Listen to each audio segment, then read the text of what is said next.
Ushawahi kaa kwa giza na ushalipia stima, or even experience blackout for days? Thousands of Kenyans have paid billions of money to get electricity, but they're still sitting in the darkness. According to Kenya Power, over 16,000 people who applied for electricity are not yet connected, and some have been waiting for over 20 years.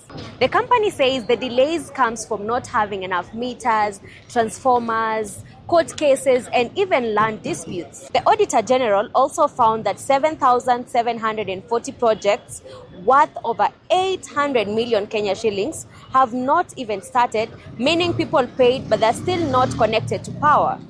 Kenya Power was recently cleared to proceed with some of the stalled tenders, meaning they can buy transformers and also meters. The question is, will this reduce the backlog and allow people to get electricity, or people will continue sitting in darkness despite paying?